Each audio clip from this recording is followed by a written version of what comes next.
आज आपसे फिर विनती करता हूँ हाथ जोड़कर कि ब्रह्म मुहूर्त ना छोड़ो किसी भी हालत में। अमृत वेला या ब्रह्म मुहूर्त जिसको कहते हैं, उस समय उठ जाओ, स्नान करो। घड़ी 2 घड़ी 5 मिनट 10 मिनट आपको आपका मन टिके ना टिके, पर 15 20 5 मिनट मैं कहता हूँ उठकर तुम बैठ पर जाओ। फिर वहां से चाहे मन आपको भगा दे, लेकिन वहां जाओ, बैठो जरूर। साधु संगत में उसको डालने का प्रयास करो। जो ऐसा कर गया वो सदैव साधु के संग में। याद रखना, अभी हफ्ता भर से सब लोग हम मिलकर प्रयास कर रहे हैं, तो आप ये पाओगे कि सुबह ब्रह्म मुहूर्त में उठने के बाद या अमृत वेला पे उठने के बाद 5 7 10 मिनट जो भी हमारे से संभव हो पा रहा है हम कर पाते हैं। सारा दिन की एनर्जी को देखना, जो पहले एनर्जी थी वो शायद आज नहीं। आज बहुत परिवर्तन है अपने भीतर, एक स्थिरता है, एक शांति है, कुछ अनमना सा भाव भी है। कहीं अगर कोई ऐसी कड़वी या ऊंची नीची बात भी कोई करने लग जाए तो मन करता है कि यहाँ से मैं हट जाऊं, थोड़ी देर के लिए किनारे हो जाऊं कहीं। खुद उसमें जाने की का इच्छा नहीं होती, तो कारण क्या है? ये साधु संग है। साधु संग करने का प्रयास करो। इसलिए कहते हैं नित्य करो, नित्य नाम जप नित्य करो, निरंतर करो। जब चलते हो, कह तो दिया, इतनी बड़ी बात कह दी आज कि तुम्हारा हर चीज स्वीकार्य है, पर भीतर से तुम सुमिरन में लगे रहो। मन का काम क्या है? वो डराएगा,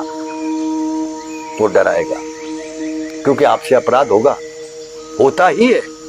और बार बार में क्या करेगा? वो आपको प्रश्न उठाएगा, तूने ये पाप कर दिया, क्या भजन करेगा? पाप कर दिया, तो उसका कार्य ही है। लेकिन तू जो मर्जी बोल, कर दिया तो जिसके ध्यान में मैं बैठा हूँ, ये उसकी जिम्मेवारी है देखना, मेरी जिम्मेवारी नहीं है। क्योंकि उसने मुझे ये कहा है कि तू मेरा नाम लेता रहे, बाकी मैं खुद देखूंगा। और इसी डर के कारण हम सुमिरन भी नहीं कर पाते, या कोई पुराने किए पाप सामने खड़े हो जाते हैं, अरे तब कैसा किया था, हाँ? इसका दंड भोगना पड़ेगा। तो मैंने पहले भी कहा आपको कि आपका सुमिरन पापों को जलाने के लिए, ऐसा मत समझो कि वो केवल आपको परमात्मा की प्राप्ति दे रहा है। आपका सुमिरन आपके पापों को भी नष्ट करता जा रहा है, साथ का साथ जो गया उसको स्वाह भी कर रहा है। हो गया, लेकिन जो प्रभु के सुमिरन में लगा है वो पिछले पाप भी उसके समाप्त होते जाते हैं। तभी मैंने बार बार कहता हूँ कि गुरु की शरण में जाते हो तो सबसे पहले वो आपका पन्ना ही फाड़ता है कि जो गया वो मेरे पास छोड़ जा, अब आगे की सुध ले, आज से तू पैदा हो गया नया, तेरा नया जीवन हो गया। पर ख्याल रखना कि आज के बाद ऐसा ना करना। अगर आपने उसकी बात ऐसी स्वीकार कर ली कि ऐसा ना करना, तो समझ लो तुम्हारा काम हो गया। लेकिन हमने कभी गुरु ऐसा धारण किया ही नहीं।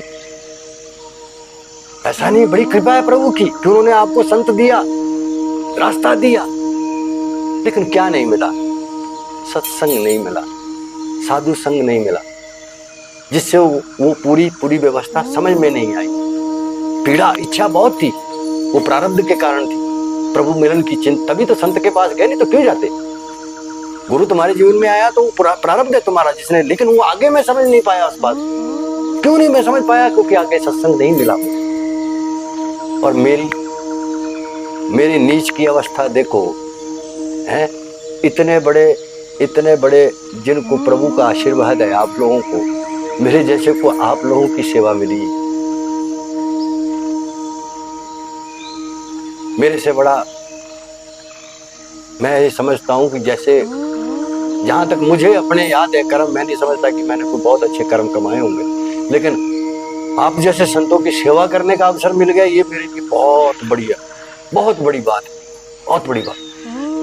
ये सब आप लोगों की कृपा से। देखो, मैं फिर समझा रहा हूं, ध्यान से सुन लेना इन बातों को। आज हम समझते हैं जिसके पास धन है, बंगला है, गाड़ी है, स्टेटस है, बड़ी नौकरी है, या जो भी कुछ उसके मान है, सम्मान है, हम उसको बड़ा भाग्यशाली मानते नहीं कि बहुत ऊंचे भाग्य है, ऐशो आराम की जिंदगी जी रहा है। पर मैं उसको सबसे दुर्भाग्यशाली मानता हूँ। सबसे बड़ा भाग्यशाली वो है, भाग्यवान वो है जिसके अंदर जिसको साधु संग मिला है, सबसे बड़ा भाग्यशाली वो है। सबसे बड़ा भाग्यशाली वो है जिसको सद्गुरु मिला है, उससे बड़ा भाग्यशाली कोई हो ही नहीं सकता। सबसे बड़ा भाग्यशाली वो है जिसको नाम का खजाना मिला है, जिसको कोई लूट ही नहीं सकता। मान सम्मान संसार का तो कोई भी कभी भी समाप्त कर देगा। कोई आपसे बड़ा आ जाएगा, आप लखपति हो सकते हैं, कोई करोड़पति आ जाएगा। एक ही महफिल में बैठे हो, एक लखपति हो, एक करोड़पति हो, करोड़पति आ जाए तो उन दो की तो कीमत गौण हो जाती है। लेकिन नाम का खजाना ऐसा है जो ना तो कभी खत्म होता और ना ही उसकी कोई कीमत गिरा सकता है। सबसे बड़ा धनवान वो है जिसके पास नाम का खजाना है, जिसको देखो कितनी बड़ी बात है, हमें और आपको प्रभु की कृपा से, संत महात्माओं की कृपा से हमें वो खजाना मिल गया, लेकिन हम समझ ही नहीं पाए। हम दूसरों को देखते रहे कि ये बड़ा, वो बड़ा, ये बड़ा। नहीं, हमसे बड़ा भाग्यशाली कोई है ही नहीं इस संसार में, कौन हो सकता है?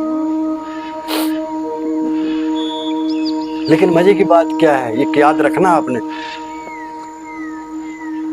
जिसे नाम का खजाना प्राप्त है उसका भाग्य सबसे विशेष शब्दों में लिखा गया है, ये याद रखना। अगर विधाता की भी मैं बात कहूं तो उस व्यक्ति का भाग्य सबसे विशिष्ट लिखा गया है जिसे नाम का खजाना मिला है।